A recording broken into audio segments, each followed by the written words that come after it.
This episode is brought to you by The Skeptical Buddha, The Tao of Science, my book, which is a thoughtful discourse on Eastern philosophy and how it helped birth ideas required for science and skepticism and the way it fell behind in the face of new evidence. This book discusses the long history of both philosophies as well as the tenets and variations within the varying sects, along with psychology and our own natural biases. It discusses how to counter our natural biases using science and the underlying concepts of meditation and mindfulness, a more complex understanding of how science operates than most of the public understands, and why it is the best tool we have to discover truth and reality, as well as philosophical ideas we might embrace as technology progresses. The material is packaged in a way that the average person can understand, with rich illustrations to draw the reader in and feel at peace.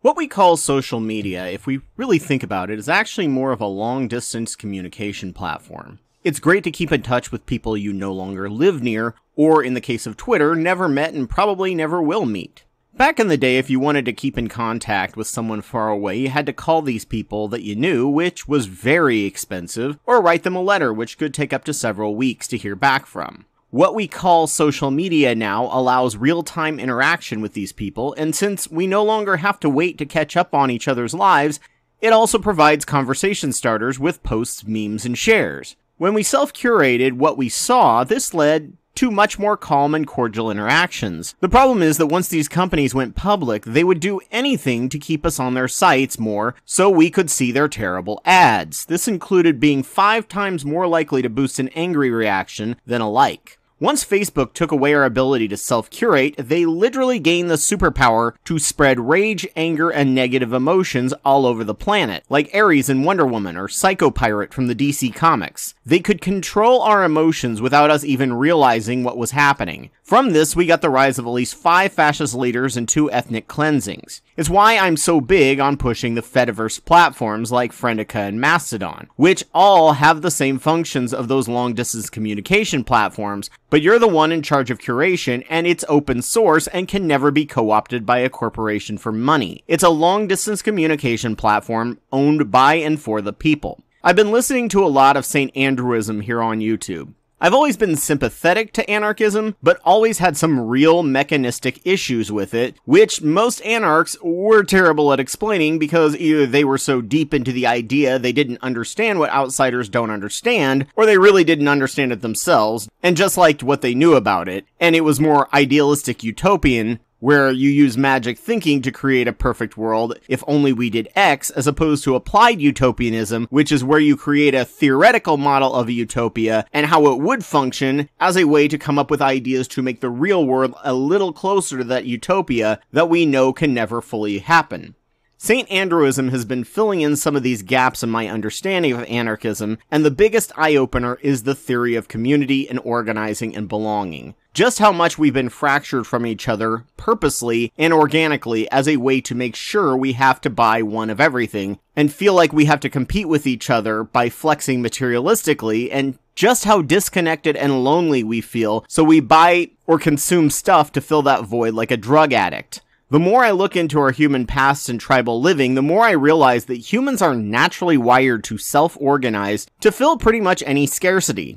A Paradise in Hell by Rebecca Solnit is a fascinating read on just how quickly and easily normal people will altruistically self-organize in a time of crisis. In Katrina, even organized crime and gangs organize ambulances without expecting anything in return. If someone needed something and people had it, it was given purely in mutual aid. The only people shooting each other, for the most part, were cops shooting black people for looting, what would have ended up being spoiled or useless in all reality, while the news reported white people doing the same thing as scavenging for their families.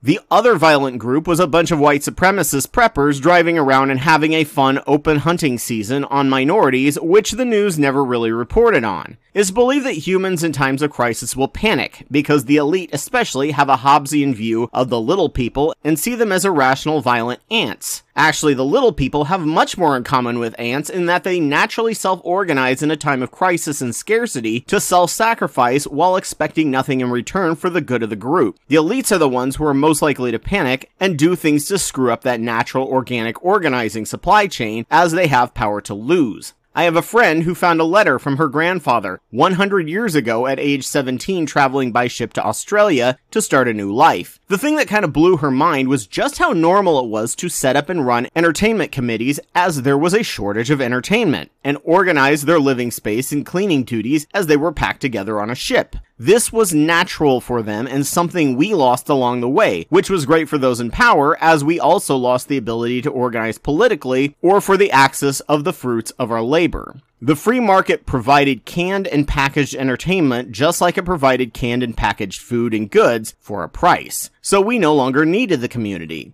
Every need was filled except for that feeling of connection, which we filled with more stuff. People denigrate social media for killing in-person socializing, but socializing and community have already for many been poisoned long before the internet. It just was the final tool to cut ourselves away from this sometimes toxic socializing that we were hanging on to out of boredom, but many of us never actually fit into, especially if you weren't neurotypical. This was a slow progress, and by the time the internet came out, much of the socializing was in and of itself already rather toxic and abusive. Keeping up with the Joneses was so common, and what you owned determined your status, and often whether people deemed you worthy of being part of their community. Skin color also had an impact on your community viability. Gossip and drama are hate-watched with glee online, but it was always part of toxic communities. Materialism and herd mentality had replaced a sense of belonging and mutual care for each other, and often that libertarian ideal of everyone should pull themselves up by their own bootstraps prevailed, so the community wouldn't actually help you if you suddenly couldn't live the same financial lifestyle you once did, unless something catastrophic happened to you and they was self-organized, but only if you met their strict definitions of being an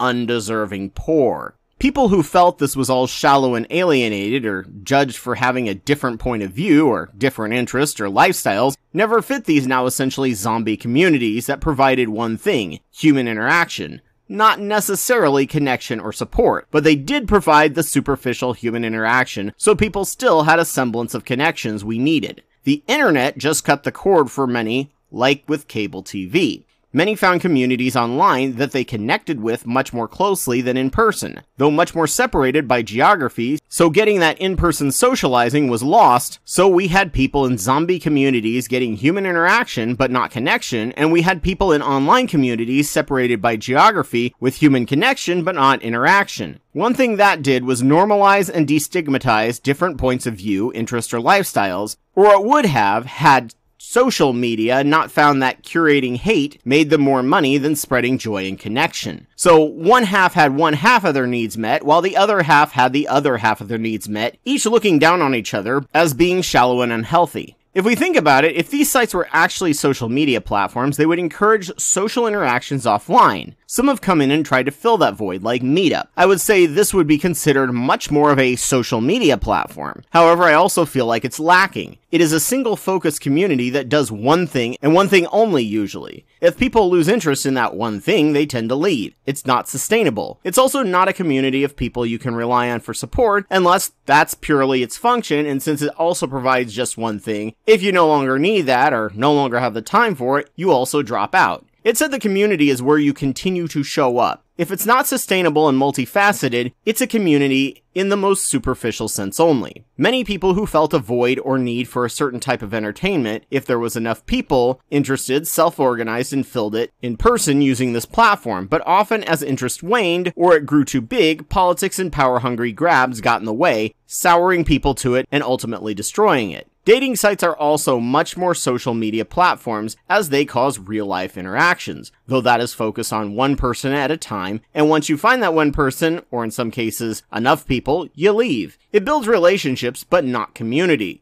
So let's imagine what a real social media platform would look like. One that is sustainable and multifaceted. It provides multiple needs for free, creating groups small enough to fit that tribal feeling of connectedness, preventing power grabs, but also can integrate and merge with other small groups if they want to do something big. In the next video, let's discuss how we would do that and what would be involved. It would be an open source platform funded and owned by the people, probably using a Fediverse protocol, but with less of a learning curve for the average person. It would have traits of Meetup, Facebook, and OkCupid, as well as Nextdoor. It would allow for multiple communities to be used by religious, political, or activity and support groups, and try and match people close enough in communication styles that information from all sides can flow freely, hopefully diffusing our divided society. I call this prototype idea project Pod Builder. I hope to see you around for the next video.